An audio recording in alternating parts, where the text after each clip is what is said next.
بسم اللہ الرحمن الرحیم۔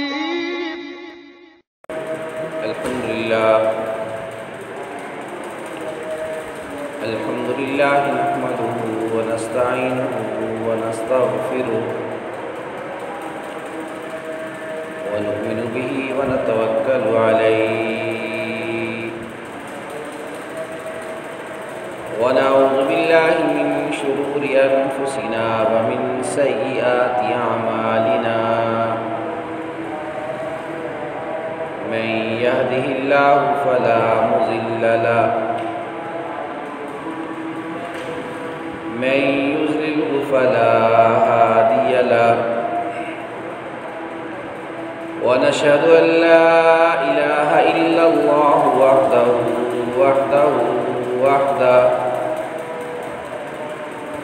لا شريك له ولا وزير له ولا مشير له ولا معين له وصل على بعد الرسل وخاتم الأنبياء أما بعد فأعوذ بالله من الشيطان الرجيم بسم الله الرحمن الرحيم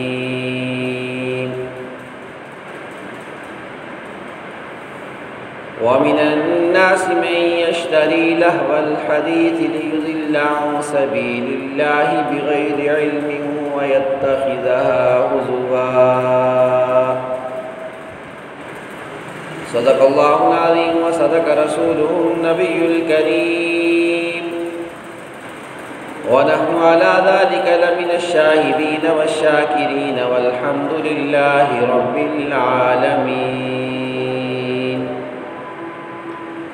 اللهم صل على محمد وعلى آل محمد كما صليت على إبراهيم وعلى آل إبراهيم إنك حميد مجيد اللهم بارك على محمد وعلى آل محمد كما باركت على إبراهيم وعلى آل إبراهيم إنك حميد مجيد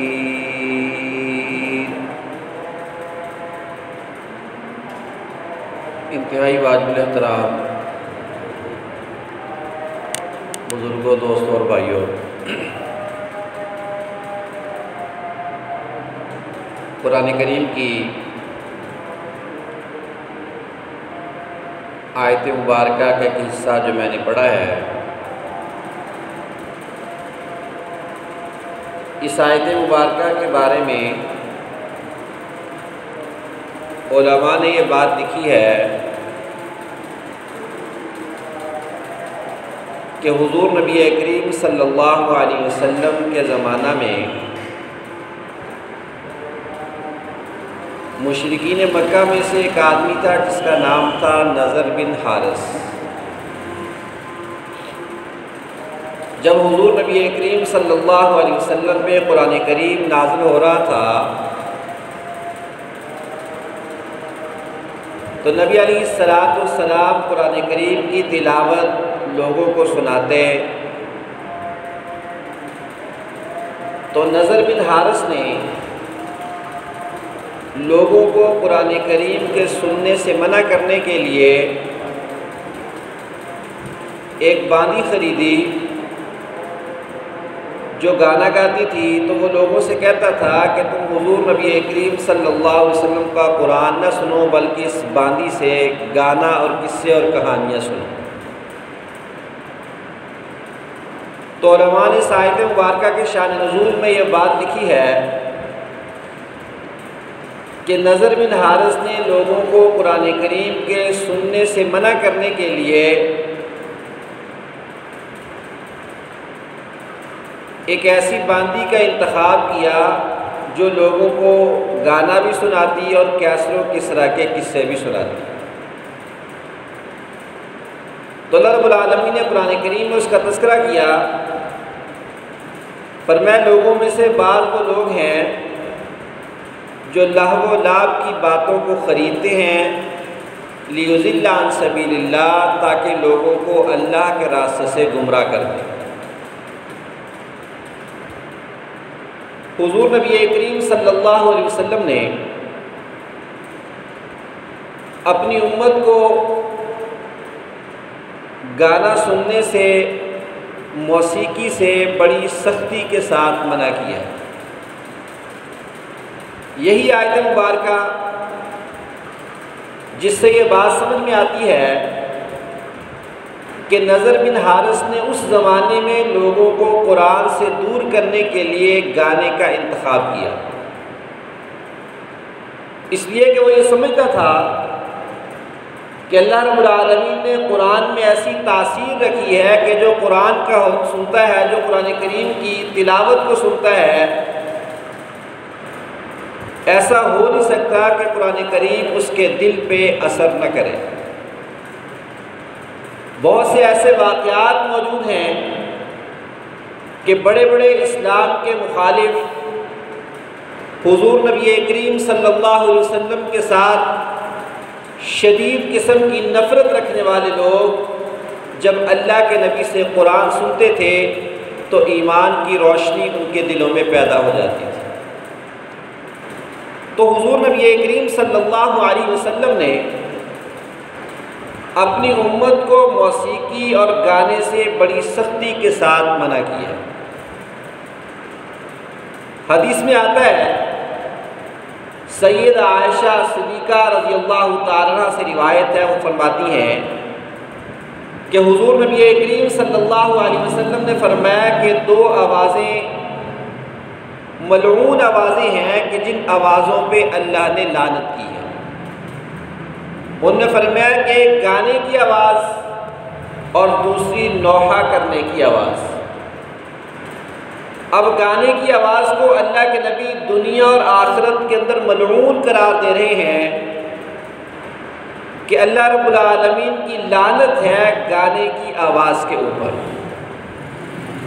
اور حدیث میں آتا ہے، دوسری حدیث میں حضور نبی کریم صلی اللہ علیہ وسلم نے گانے کی مذمت کو بیان کرتے ہوئے یہ بات ارشاد فرمائی کہ گانا دلوں میں نفاق کو اس طرح اگاتا ہے جس طرح پانی سبزے کو اگاتا ہے۔ اب جب بارش برستی ہے تو زمین کے اوپر بڑی تیزی کے ساتھ گھاس اور سبزہ اگنا شروع ہو جاتا ہے، تو سرکار دو عالم صلی اللہ علیہ وسلم نے یہ بات ارشاد فرمائی، فرمایا گانا بھی دل میں نفاق کو اسی طرح اگاتا ہے جس طرح پانی سبزے کو اگاتا ہے۔ پھر حضور نبی کریم صلی اللہ علیہ وسلم نے ایک حدیث میں یوں فرمایا کہ فرمایا اللہ رب العالمین نے مجھے جن مقاصد کے لیے بھیجا ہے ان مقاصد میں سے ایک مقصد یہ بھی ہے کہ میں موسیقی کے آلات کو توڑ کے ختم کر دوں۔ نبی علیہ السلام کے دنیا میں تشریف لانے کے مقاصد میں سے ایک مقصد یہ بھی لکھا ہے کہ اللہ کے نبی گانے بجانے کے آلات کو دنیا سے ختم کر دیں۔ تو ذخیرہ احادیث کے اندر بہت سی احادیث ایسی ہیں کہ جن احادیث سے گانا سننے کی، موسیقی کی اللہ کے نبی نے بڑی سختی کے ساتھ مذمت بیان فرمائی ہے اور امت کو اس گناہ سے بچنے کا سرکار دو عالم صلی اللہ علیہ وسلم نے حکم دیا۔ ایک حدیث میں آتا ہے اللہ کے نبی نے یوں فرمایا جو لوگ گانا سنتے ہیں کل قیامت کے دن بطور عذاب کے شیشہ پگھلا کے ان کے کانوں کے اندر ڈالا جائے گا۔ اور حضور نبی کریم صلی اللہ علیہ وسلم نے اپنی زندگی کے اندر ایک آدمی کے بارے میں سنا، وہ گانا گا رہا تھا تو اللہ کے نبی نے اس کے بارے میں ارشاد فرمایا کہ لا صلاۃ لہ لا صلاۃ لہ لا صلاۃ لہ، اس آدمی کی کوئی نماز نہیں ہے، اس آدمی کی کوئی نماز نہیں ہے، اس آدمی کی کوئی نماز نہیں ہے۔ تو قرآن کریم کی جو آیت مبارکہ میں نے پڑھی ہے، اس آیت مبارکہ کے اندر بھی اللہ رب العالمین نے اس آدمی کی مذمت کی ہے جو آدمی قرآن کے مقابلے میں گانے کو رواج دیتا تھا، جو نبی علیہ السلام کے قرآن کریم سننے کے مقابلے میں ایک باندی سے لوگوں کو گانا سنایا کرتا تھا۔ تو حضور نبی کریم صلی اللہ علیہ وسلم نے بھی اپنی احادیث میں بڑی کثرت کے ساتھ گانے کی مذمت کا تذکرہ کیا۔ ایک حدیث میں آتا ہے کہ شیطان کو جب اللہ رب العالمین نے اپنے دربار سے مردود قرار دے دیا، راندہ درگاہ قرار دے دیا، تو شیطان نے جاتے جاتے کہا کہ آپ نے مجھے اپنی راندہ درگاہ اپنی بارگاہ سے تو قرار دے دیا ہے، میرا گھر کیا ہوگا؟ تو حدیث میں آتا ہے اللہ نے کہا کہ حمام تیرا گھر ہوگا۔ پھر کہا کہ اچھا میری بیٹھک کیا ہوگی؟ تو شیطان سے کہا کہ بازار اور رستے تیری بیٹھنے کی جگہ ہوگی۔ پھر شیطان نے کہا کوئی ایسی چیز بھی ہونی چاہیے جس سے میں لوگوں کو بلا سکوں، جمع کر سکوں، اکٹھا کر سکوں۔ تو کہا یہ گانا بجانا، گانے بجانے کے آلات، یہ تیری منادی ہوگی، اس کے ذریعے تو لوگوں کو اکٹھا کرے گا۔ شیطان نے کہا میرا رزق کیا ہوگا؟ تو اللہ رب العالمین نے کہا کہ جس رزق میں میرا نام نہ لیا جائے، میرے نام کے بغیر جو کھانا کھایا جائے وہ تیرا رزق ہوگا۔ شیطان نے کہا میرا مشروب کیا ہوگا؟ تو اللہ رب العالمین نے کہا کہ ہر وہ نشہ آور چیز تیرا مشروب ہوگی جس کے اندر نشہ ہوگا، جس کے اندر نشہ ہوگا وہ تیرا مشروب ہوگا۔ تو حدیث میں آتا ہے کہ اللہ کے نبی اللہ رب العالمین نے شیطان کے سوال کے جواب میں گانے بجانے کے آلات کو اور موسیقی کو شیطان کی منادی کا ہے کہ یہ ایسی چیز ہے کہ جس کے ذریعے سے شیطان لوگوں کو جمع کرتا ہے، ندا لگاتا ہے، لوگوں کو اکٹھے کر لیتا ہے۔ تو حضور نبی کریم صلی اللہ علیہ وسلم نے بڑی سختی کے ساتھ اپنی امت کو گانے بجانے سے منع کیا۔ ایک حدیث میں آتا ہے کہ ایک آدمی نبی علیہ السلام کی مجلس میں آیا اور اس نے آ کے کہا کہ میرا گزر اوقات نہیں ہے سوائے اس کے کہ میں دف بجاتا ہوں۔ یہ دف بجانے کا ایک آلہ ہوتا تھا، تو اس نے کہا میرا گزر اوقات گانے بجانے کے آلات کے سوا کوئی اور نہیں ہے، آپ مجھے اجازت دے دیں کہ میں کچھ گانا گا لیا کروں اور میں گانے میں کوئی شرکیہ بات نہیں کہوں گا۔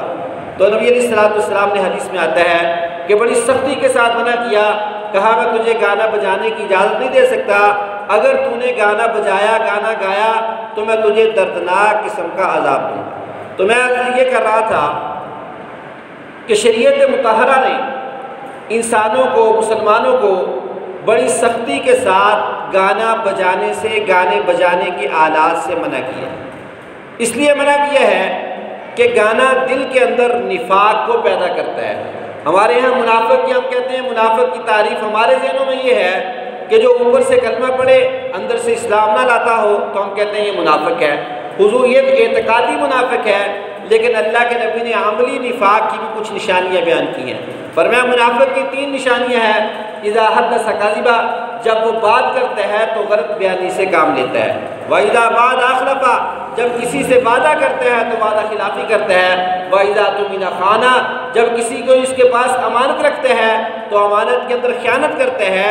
تو نبی علیہ السلام فرما رہے ہیں کہ گانا بجانے کے جو آلات ہیں یہ دلوں کے اندر نفاق کو پیدا کرتے ہیں، یہ انسان کو اللہ سے دور کرتے ہیں، انسان کو شیطان کے قریب کرتی ہیں۔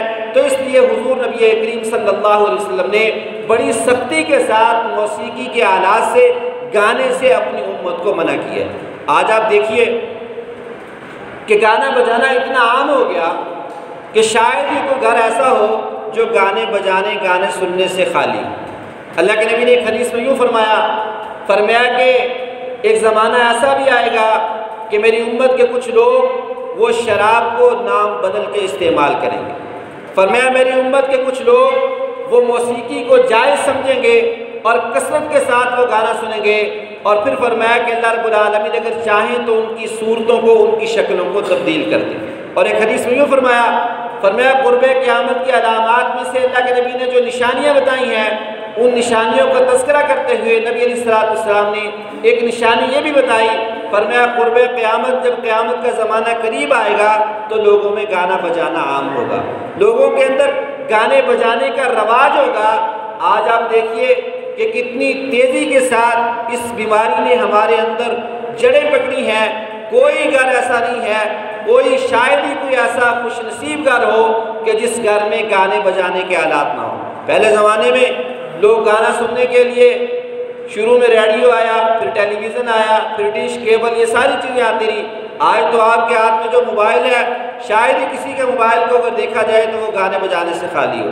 تو نبی علیہ السلام نے بڑی کثرت کے ساتھ، بڑی شدت کے ساتھ اپنی امت کو اس گناہ سے روکا ہے، منع کیا ہے، تاکہ امت اللہ رب العالمین نے جو کتاب نازل کی ہے، جو قرآن اس امت کو دیا ہے تاکہ امت کثرت کے ساتھ اس قرآن کریم کی تلاوت کرے، خرافات کے اندر نہ جائے، امت اس طرح کے لہو و لعب کے اندر مشغول نہ ہو، بلکہ امت قرآن کریم کی تعلیم کو رواج دے، قرآن کریم پڑھنے پڑھانے کو امت رواج دے۔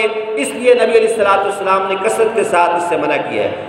اور بعض لوگ تو ایسے دین سے دور ہیں کہ وہ موسیقی کو روح کی غذا کہتے ہیں، وہ موسیقی کو روح کی غذا قرار دیتی ہیں۔ یاد رکھیے، موسیقی کسی مسلمان کی روح کی غذا نہیں ہو سکتی۔ بندہ مومن اور مسلمان کی روح کی غذا وہ اللہ رب العالمین کا نازل کردہ قرآن ہے۔ موسیقی شیطان کی روح کی غذا تو ہو سکتی ہے، وہ یہود و حنود کی روح کی غذا تو ہو سکتی ہے، لیکن بندہ مومن اور مسلمان کی روح کی غذا موسیقی نہیں ہو سکتی۔ مسلمان کے دل کو سرور آتا ہے قرآن سے آتا ہے، مسلمان کے دل کو سرور آتا ہے تو حضور نبی کریم صلی اللہ علیہ وسلم کے فرمان سے آتا ہے، اور شیطان کو اگر سرور آتا ہے تو وہ موسیقی سے آتا ہے، گانے سے آتا ہے۔ شیطان کے راستوں پہ چلنے والوں کو اگر سکون آتا ہے تو وہ موسیقی اور گانے بجانے سے آتا ہے۔ اس کے مقابلے میں بندہ مومن وہ قرآن پڑھتا ہے تو اس کے دل کو سکون بھی آتا ہے، چین بھی آتا ہے، قرار بھی نصیب ہوتا ہے۔ تو اس لیے اپنا تعلق امت کو قرآن کے ساتھ جوڑنا چاہیے، نہ کہ گانے بجانے کے آلات سے۔ تو نبی علیہ السلام کی تعلیمات کا خلاصہ یہ ہے، اللہ کے نبی نے بڑی سختی کے ساتھ اس بات سے منع کیا۔ اور بعض لوگ تو ایسے ہیں وہ موسیقی کو قرآن و حدیث سے ثابت کرنے کی کوشش کرتے ہیں۔ کسی نے حضرت ایوب علیہ السلام کا واقعہ لکھا، اب اس واقعے کے اندر اللہ رب العالمین نے ایوب علیہ السلام کو حکم دیا کہ اپنا پاؤں زمین پہ ماریے، جب آپ پاؤں زمین پہ ماریں گے نیچے سے چشمہ نکلے گا، اس پانی سے آپ غسل کریں گے، آپ کا جسم تندرست ہو جائے گا۔ تو کسی نے اس سے استدلال کرتے یہ بات لکھی کہ یہ پاؤں مارنا یہ تو رقص ہے، تو لہٰذا رقص ثابت ہوا۔ جب ایوب علیہ السلام کے لیے گنجائش ہے تو ہم بھی یہ کر سکتے ہیں۔ ایسا عقل پہ پردہ پڑا ہے کہ کسی واقعے کو کسی جگہ کا واقعہ ہے، کسی جگہ کا موقع ہے، اس کو دوسری جگہ پہ جا کے اس کا استدلال کرتے ہوئے اس سے غلط استدلال کرتے ہیں۔ تو قرآن کریم نے جو اس واقعے کے اندر حکم دیے ہے وہ ایوب علیہ السلام کے لیے حکم تھا۔ اسی طرح نبی علیہ السلام کی زندگی میں بعض لوگ یہ واقعہ نقل کرتے ہیں کہ اللہ کے نبی مکہ سے مدینہ گئے تو مدینہ منورہ کے اندر بچیوں نے نبی علیہ السلام کا گیت گا کے استقبال کیا تھا۔ اب اگر ان کو دیکھا جائے نبی علیہ السلام کے استقبال کے لیے مدینہ منورہ کی بچیوں نے جو کلمات کہے تھے، علماء نے لکھا ہے کہ یہ نابالغ بچیاں تھیں، یہ بالغ عورتیں نہیں تھیں، اور انہوں نے جو کلمات کہے ہیں وہ حضور نبی کریم صلی اللہ علیہ وسلم کی تعریف کے اندر انہوں نے کلمات کہے تھے۔ اب ان چیزوں کو دلیل بنا کے اگر کوئی آدمی موسیقی کو جائز قرار دیتا ہے تو اس کی عقل کے اندر فطور ہے۔ سب سے زیادہ مضبوط اور مستحکم بات ہمارے لیے حضور نبی کریم صلی اللہ علیہ وسلم کی ہے کہ اللہ کے نبی فرما رہے ہیں کہ میرے بھیجنے کے مقاصد میں سے اللہ نے ایک مقصد یہ رکھا ہے کہ میں گانے بجانے کے آلات کو ختم کر دوں، میں گانے بجانے کے آلات کو توڑ دوں۔ تو اس لیے امت آج جو ہمارے اندر دیگر جو برائیاں پائی جاتی ہیں، انہی برائیوں کے ساتھ ساتھ آج ہمارے معاشرے میں گانا سننا، گانا سنانا یہ بہت بڑی ایک بیماری پائی جا رہی ہے۔ اور کیا کہنے اس امت کے کہ اس زمانے میں، پہلے زمانے میں جو لوگ گانا گاتے تھے لوگ انہیں مراسی کہتے تھے۔ پہلے زمانے میں جو لوگ گانا بجا کے گانا لوگوں کو سناتے تھے لوگ انہیں ڈوم کہتے تھے، مراسی کہتے تھے۔ آج یہ ترقی کرتے کرتے یہاں پہنچی ہیں کہ گانا بجانے والے کو آج فنکار کہا جاتا ہے، گلوکار کہا جاتا ہے۔ اور گھروں میں ہم نے بچوں کی ایسی تربیت ایسی کر دی ہے، بچے جو کچھ دیکھتے ہیں وہی کرنے کی کوشش کرتے ہیں۔ چھوٹے چھوٹے بچے وہ گانے بھی گاتے ہیں اور وہ رقص بھی کرتے ہیں، اور ان کے والدین ان کے ڈانس کرنے کو، ان کے رقص کرنے کو اپنے لیے قابل فخر سمجھتے ہیں۔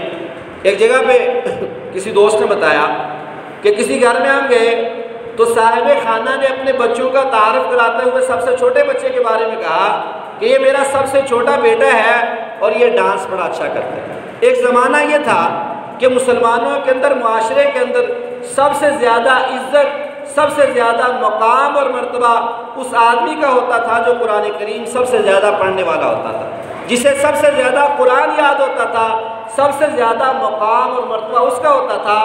آج ہم اتنا نیچے گرے ہیں کہ ہمارے ہاں ان لوگوں کو جو کل تک مراسی تھے جو کل تک ڈوم تھے، جو کل تک گانا لوگ ان کے ساتھ بیٹھنا پسند نہیں کرتے تھے، لوگ ان کے ساتھ ملنا پسند نہیں کرتے تھے، آج ہم اس جگہ پہ پہنچ چکے ہیں کہ آج ان لوگوں کو ہم سب سے زیادہ عزت دے رہے ہیں، سب سے زیادہ لوگ ان کی نقل اتارنے کی کوشش کر رہے ہیں۔ تو خدا کا خوف کیجئے، اپنی نسلوں کو اس برے کام سے بچائیے، اپنی نسلوں کو قرآن کریم کی تعلیم سے آراستہ کیجئے، اپنی نسلوں کی تربیت کیجئے، اور پھر ہم توقع یہ رکھتے ہیں کہ ہماری اولاد نیک بھی ہو، ہم توقع یہ رکھتے ہیں کہ ہماری اولاد ہماری تابعدار بھی ہو، فرمانبردار بھی ہو۔ جب ہم نے اولاد کو ماحول ایسا دیا ہے کہ ہماری اولاد قرآن کی بجائے گانا سننے کو ترجیح دیتی ہے، ہماری اولاد پھر نافرمانی بھی کرے گی، وہ راہ راست سے ہٹے گی بھی، اس لیے اس گناہ کو جس آدمی کا جس جگہ پہ بھی اثر ہے وہ جتنا مؤثر ہے، ظاہر ہے والدین اپنی اولاد پہ اثر رکھتے ہیں، تو والدین اپنی اولاد کو اس گناہ سے روک سکتے ہیں، منع کر سکتے ہیں۔ اور آپ دیکھیے کہ آپ کسی بھی جگہ پہ جائیں، گانا بجانا اتنا عام ہو چکا ہے کہ ہم شادیوں میں جاتے ہیں تو میرج ہال والوں نے الگ سے وہ گانا لگایا ہوتا ہے، اب وہاں جا کے ان کو منع بھی کیا جائے تو کچھ منع کرنے والے ہوتے ہیں، کچھ کہتے ہیں نہیں کوئی نہیں، خوشی کا موقع چلنے دو۔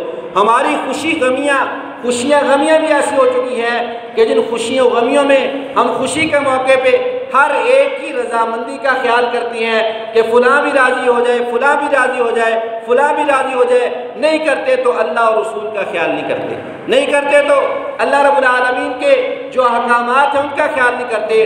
تو اس لیے اپنے آپ کو بھی گانا سننے سے بچایا جائے، اپنے بچوں کو بھی اس گناہ سے بچایا جائے۔ اللہ رب العالمین نے قرآن کریم میں کیا خوبصورت بات ارشاد فرمائی، ازواج مطہرات کو خطاب کرتے ہوئے کہا کہ یا نساء النبی لستن کاحد من النساء، کیا نبی کے ازواج تم عام عورتوں کی طرح نہیں ہو، جب تم نے کسی کے ساتھ بات کرنی ہے تو تمہارے لہجے میں سختی ہونی چاہیے۔ اب یہ ان عورتوں کو خطاب ہے جو نبی علیہ السلام کی بیویاں ہیں، جن کے بستروں پہ قرآن نازل ہوتا ہے، اور ان سے بات کرنے والے وہ صحابہ ہیں جن کے بارے میں اللہ کہتے ہیں کہ رضی اللہ عنہم ورضوا عنہ، یہ اللہ سے راضی ہیں، اللہ ان سے راضی ہے۔ جب یہ صحابہ دینی مسائل ازواج مطہرات سے پوچھتے ہیں تو اللہ ازواج مطہرات کو بات کرنے کا سلیقہ سکھاتی ہیں، بات کرنے کا طریقہ بتاتی ہیں۔ یہ کہاں سے گنجائش ہو سکتی ہے کہ آج کے اس زمانے میں کوئی عورت بن سمر کے وہ گانا سنائے اور سننے والا سنتا بھی رہے؟ تو ہمارے اندر یہ ساری کی ساری جو برائیاں پائی جاتی ہیں، ان برائیوں کے اثرات آج اس معاشرے پہ ہو رہے ہیں۔ بر صغیر کے اندر، ہندوستان کے اندر ایک حکمران گزرا ہے محمد شاہ رنگیلا، اس کے حالات اگر پڑھے جائیں، یہ ساری رات موسیقی کی مجلس کے اندر رہتا تھا، گانا بجانے کی پوری فوج ظفر موج اس کے ساتھ ہوتی تھی۔ اب اس سے پہلے مسلمانوں کا 1000 سال کا عرصہ ہندوستان پہ حکومت کا ہے۔ جب محمد شاہ رنگیلا جیسے لوگ آئے جو سارا دن موسیقی کی دھنوں کے اندر مست رہتے تھے، پھر انگریز نے اس 1000 سالہ دور کا خاتمہ کر دیا۔ پھر انگریز نے وہ 1000 سالہ دور حکومت کو لپیٹ کے رکھ دیا۔ آج آپ دیکھیے، یہ آج کے حکمران بھی محمد شاہ رنگیلا کے نقش قدم پہ چلنے والے ہیں۔ آپ دیکھیے، کبھی ایوان صدر میں محفل موسیقی ہو رہی ہے، کبھی وزیر اعظم ہاؤس میں موسیقی ہو رہی ہے، اور سننے والے سارے کے سارے جناب وزراء، سارے کے سارے مشیر، یہ سارے کے سارے موسیقی کے دل دادا ہیں۔ اور آپ یہاں تک دیکھیے کہ ہمارے بچے جو تعلیم حاصل کرنے کے لیے، معصوم بچے، نابالغ بچے، وہ انگریزی اسکولوں میں پڑھنے کے لیے جاتے ہیں، تو اسکولوں میں باقاعدہ ایسے پروگراموں کا انعقاد کیا جاتا ہے کہ جس میں بچے اور بچیاں وہ ڈانس سیکھتے بھی ہیں اور اس کے بعد وہ اس کو کرتے بھی ہیں، اور بڑے شوق سے ہم والدین بھی وہاں جاتے ہیں اور بڑا فخر محسوس کرتے ہیں کہ اسکول والوں نے ہماری بچی کو بڑا اچھا ڈانس سکھا دیا، اسکول والوں نے ہمارے بچے کو بڑا اچھا ڈانس سکھا دیا۔ اور بھائی، یہ سیکھنے تو تعلیم حاصل کرنے گیا تھا، یہ سیکھنے تو وہاں پہ فنون گیا تھا، یہ سیکھنے تو وہاں پہ یہ پڑھنے کے لیے گیا تھا، تعلیم کے لیے گیا تھا۔ آپ کا بچہ اور بچی یہ علم کے لیے گئے تھے، لیکن وہاں سے یہ تعلیم کی بجائے ڈانس سیکھ کے آ رہے ہیں اور والدین اس پہ فخر کر رہے ہیں۔ تو خدا را، یہ وہ برائی ہے جس برائی کی طرف ہمارا دھیان نہیں جاتا۔ اور بہت سے لوگ تو ایسے ہیں جو گانے کو تو گناہ سمجھتے ہیں لیکن وہ قوالی کو بڑا ثواب سمجھتے ہیں۔ صبح صبح جناب دکان کھولی، آ کے قوالی لگا دی، صبح صبح جناب کسی نے گاڑی نکالی، وہ قوالی لگا دی، پوچھا یہ کیا کیا؟ وہ کہتا گانا ذرا گناہ ہے، قوالی لگائیے، اس سے ذرا برکت ہو جائے گی۔ کیسی ہماری عقل پہ پردہ پڑا ہے کہ وہ قوالیاں جن میں شرکیہ اشعار ہیں، جن میں گانے بجانے کے آلات ساتھ ہیں، ہم ان قوالیوں سے برکت حاصل کر رہے ہیں۔ ایک زمانہ وہ تھا کہ ہمارا برکت کا ذریعہ قرآن کریم تھا، آج ہماری برکت کا ذریعہ ہمارے لیے قوالیاں بن گئی۔ اور بہت سے پیر ایسے ہیں جناب جو اپنی سرپرستی میں محفل سماع منعقد کرتے ہیں اور مریدین بڑے جوش جذبے کے ساتھ وہاں پہ جا کے قوالی سنتے ہیں، پھر کسی کو وجد آ رہا ہوتا ہے، کسی کو حال ہوتا ہے، اور ان سارے کاموں کو وہ نیکی کا بہت بڑا کام سمجھ رہے ہوتے ہیں۔ اس کام کا نیکی کے دور کا بھی نیکی کے ساتھ تعلق نہیں ہے۔ یاد رکھیے، انسان جب گناہ کو گناہ سمجھتا ہے تو اسے توبہ کی توفیق ہو جاتی ہے۔ ایک آدمی گناہ کر رہا ہے تو وہ کبھی نہ کبھی جا کے دل میں خیال آئے گا، اللہ کا خوف پیدا ہوگا، تو وہ گناہ کو گناہ سمجھ کے توبہ کر لے گا۔ اب جو گناہ کو گناہ ہی نہیں سمجھتا، اس نے توبہ کیا کرنی ہے؟ یہ تو گناہ کو بھی ثواب سمجھ کے کر رہا ہے۔ تو گانا بجانا، گانا سننا، گانا گانا، قوالی سننا جس میں شرکی اشعار ہوتی ہیں، جس میں گانے بجانے کے آلات ساتھ ہوتے ہیں، یہ سارے کے سارے معاملات ناجائز ہیں، یہ سارے کے سارے کام حرام ہیں۔ ان کا شریعت کے ساتھ لوگ پیروں کے پاس جاتے ہیں اپنی اصلاح کے لیے، لوگ پیروں کے پاس جاتے ہیں کہ ہماری اصلاح ہو جائے۔ اب پیر صاحب اگر آگے سے قوالی سنائیں گے، شرکی اشعار سنائیں گے تو کسی کی اصلاح نہیں ہوگی بلکہ مزید اس سے فساد آئے گا۔ وہ ایک مرید تھا ایک پیر کا، تو اس نے کہا پیر صاحب میں نے خواب دیکھا ہے۔ تو پیر صاحب نے کہا جی بتائیے کیا خواب دیکھا ہے؟ اس نے کہا میں نے خواب میں دیکھا ہے کہ آپ کی جو انگلی ہے اس پہ شہد لگا ہوا ہے، میری جو انگلی ہے اس پہ گندگی لگی ہوئی ہے۔ ابھی اس نے اتنی بات کہی تو پیر صاحب بڑے خوش ہوئے، کہا ہاں ہاں ہماری انگلی پہ شہد ہی ہونا ہے، ہم سارا دن دین کی باتیں جو کرتے ہیں، تیری انگلی پہ گندگی ہونی ہے، سارا دن تو دنیا کی باتیں کرتا ہے۔ تو اس نے کہا پیر صاحب یہ بات مکمل نہیں ہوئی، تھوڑی سی رہتی ہے، وہ پوری سن لیں اس کے بعد بتانا۔ کہا چلو آگے بتاؤ۔ کہا پیر صاحب وہ جو شہد والی انگلی ہے وہ میرے منہ میں ہے، جو گندگی والی انگلی ہے وہ آپ کے منہ میں ہے۔ اب پیر صاحب غصے میں آ گئے، کہا یہ کیا بدتمیزی ہے؟ تو بات کرنے کا مقصد یہ ہے کہ لوگ تو اپنی اصلاح کے لیے جاتی ہیں، اب پیروں کی نظر لوگوں کی جیبوں پہ ہوتی ہے۔ یہ کبھی محفل سماع کے نام پہ لوگوں کو بیوقوف بنا رہے ہیں، اور کبھی یہ موسیقی کے نام پہ لوگوں کو اکٹھا کر رہے ہیں، اور کبھی یہ دمال کے نام پہ لوگوں کو اکٹھا کر رہے ہیں۔ خدا را اس طرح کے جعلی قسم کے لوگوں سے اپنے آپ کو بچائیے، اپنے بچوں کی صحیح معنوں میں اسلامی تربیت کیجیے، اپنے بچوں کو گانے سننے سے، گانے والوں کی صحبت سے، گانا سنانے سے، ان سارے کے سارے گانے بجانے کے آلات سے اپنے بچوں کو بچائیے، اپنے بچوں کو قرآن کریم سکھائیے۔ اور اللہ نے قرآن میں وہ اثر رکھا ہے جو کائنات کی کسی چیز میں اللہ نے اثر نہیں رکھا۔ قرآن میں اللہ نے وہ تاثیر رکھی ہے جو دنیا کی کسی چیز کے اندر وہ تاثیر نہیں ہے۔ ایسی قرآن میں تاثیر ہے کہ سیدنا فاروق اعظم رضی اللہ تعالیٰ عنہ جیسا وہ سخت دل، وہ ایسا آدمی کہ جو اسلام کا بھی سخت مخالف ہے، جو رسول اللہ صلی اللہ علیہ وسلم کا بھی سخت مخالف ہے، ہاتھ میں تلوار پکڑی ہوئی ہے۔ کسی نے پوچھا عمر کہاں جا رہے ہو؟ کہا ہمیشہ کے لیے مکہ مکرمہ میں جو فساد ہے، جو جھگڑا ہے، اسے ختم کرنے کے لیے جا رہا ہوں۔ دروازے پہ جا کے دروازے پہ دستک دیتی ہیں، لمبا واقعہ ہے۔ یہ عمر جس کے دل میں اسلام کی اتنی دشمنی ہے، اسلام کے بارے میں اتنی سختی ہے، رسول اللہ کے ساتھ اتنی نفرت ہے، یہ عمر قرآن سنتے ہیں تو قرآن سننے کے بعد دل میں نور ایمان پیدا ہو جاتا ہے۔ تو سب سے زیادہ اثر رکھنے والی کتاب قرآن کریم ہے۔ دعا کیجیے اللہ رب العالمین ہم سب کو گانا سننے سے، موسیقی کے آلات سے اللہ ہماری حفاظت فرمائے، اور قرآن کریم پڑھنے کی، پڑھانے کی، سننے اور سنانے کی اللہ رب العالمین ہمیں توفیق عطا فرمائے۔ وآخر دعوانا الحمدللہ رب العالمین۔